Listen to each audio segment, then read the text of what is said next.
안녕하세요 여러분, 만나서 반갑습니다. 이프로입니다. 오랜만이죠? 오랜만에 인사드리는데 오늘은 개발자 인턴 생활에 대해서 얘기를 해보려고 해요. 대학교 4학년 1학기 때 보통 이제 인턴으로 이제 한 번씩 지원들을 해보게 되는데요. 이제 지원할 때 뭘 하는지도 잘 모르고 그걸 하고 나면 뭘 남는지, 가면 사람들이 어떻게 생각하는지 이런 것들이 많이 궁금하실 텐데 이런 것들에 대한 정보가 좀 부족하실 것 같아서 제가 한번 준비해봤습니다. 자, 첫 번째, 채용 과정입니다. 인턴은 어떻게 뽑을까요? 보통 이제 독취사나 취업 관련된 정보 사이트에서 많이들 보실 텐데요.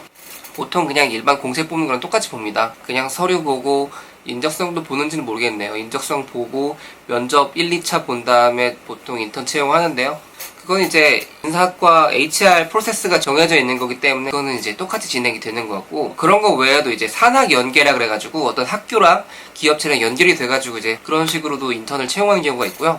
그게 아니면 어떤 특정 교수님이랑 회사랑도 이렇게 커넥션이 있을 수 있거든요. 그런 식으로 이제 인턴을 뽑아가지고 현장 실습이나 인턴 같은 것들을 경험하는 경우도 덜어 있습니다. 두 번째, 인턴이 들어오면 그 현재 일하고 있는 사람들은 어떻게 생각을 할까요? 그건 이제 인턴의 성격이 채용을 연계하는 그런 인턴인지 아니면 그거랑 상관없이 끝나는지 뭐 이 두 가지 따라서 조금 다르긴 합니다.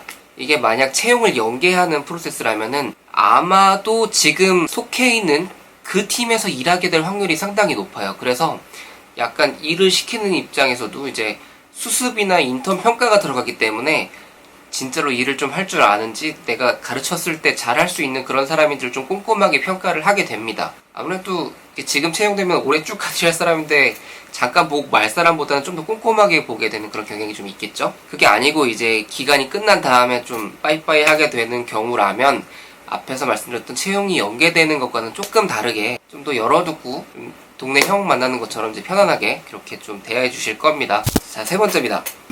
인턴으로 합격을 했어.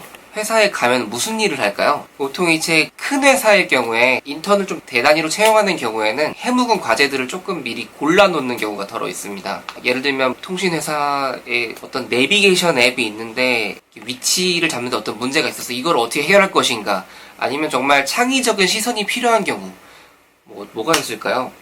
우리 서비스가 동접이 몇 명 이상일 때 갑자기 터져버리는 문제, 혹은 좀 버벅거리는 문제가 있어. 이거를 어떻게 해결하면 좋을까라는 것들은 이제 레거시 개발자들보다는 정말 새로운 시선이 필요할 때가 간혹 있거든요. 그런 과제를 주고 평가를 하는 그런 경우가 대부분이고요. 보통 이제 뭐뭐뭐 개선, 뭐뭐뭐 분석, 뭐 이런 과제들이 나와서 이런 것들을 좀 해결하는 그런 시간을 2달 정도 갖게 됩니다. 또 그런 계획성 있는 회사가 있는 반면에 좀 그렇지 않은 회사들도 덜어 있어요. 정말 일손이 급한 경우에는 당장 이게 앞으로 유지보수 쭉 해놔야 되는 그런 코드들을 맡기진 않을 가능성이 높고요. 지금 당장 해야 되는 이벤트 코드들, 지금 당장 일손이 부족한 코드들에 대해서는 빨리 교육을 시켜서 금방금방 쳐낼 수 있도록 그렇게 알려드리는 경우도 덜어 있습니다. 제가 인턴들을 같이 들어와서 일을 해본 적이 있는데, 그때는 이제 제가 PM 역할을 하고 PM과 서버 쪽 작업하고 안드로이드 1명, iOS 1명 이렇게 해가지고 간단하게 앱을 하나 만들어가 출시했던 경험도 있고요. 상황에 따라 다 다르긴 한데 약간 이것도 채용이 연계된 거랑 연계 안 된 거랑 조금 다를 수 있는데, 웬만하면 좀 가벼운 과제들을 주는 경우가 많습니다. 그리고 이건 좀 특별한 케이스인데, 저는 인턴 생활을 대학교 3학년 때 했거든요. 대학교 3학년 때 외국계 회사에서 인턴을 했는데, 그 회사에서는 저는 개발자랑 아무 상관이 없는 인턴을 했었어요. 그때 저는 라벨 제작 소프트웨어를 개발하는 일을 했었는데 그런 특이한 경험을 하는 사람도 있습니다. 이 팀 안에 코딩을 할 줄 아는 사람이 아무도 없다 보니까 코딩이 필요한 부분은 다 제가 갔다 왔던 그런 경험이 있어요. 자, 네 번째입니다. 인턴이 끝나고 남는 것은 뭐가 있을까요? 채용이 연계되는 과정의 경우에는 실제로 뽑는 것도 신입사원 뽑는 건 똑같이 뽑아요.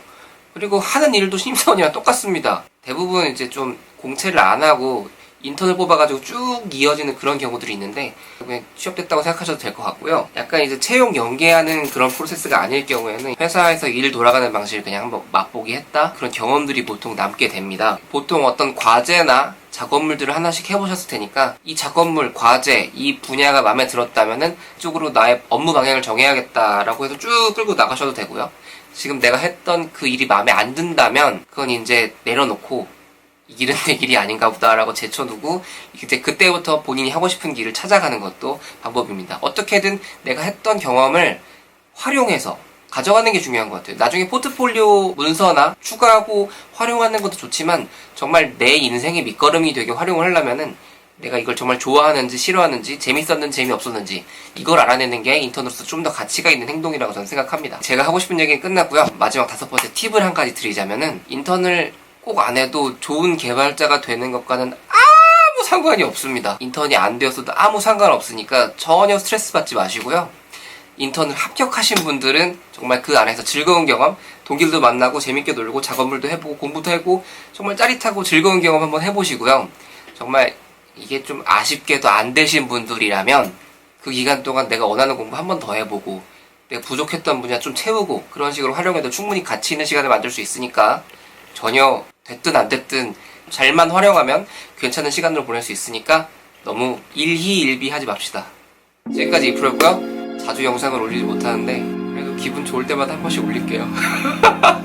감사합니다. 안녕히 계세요.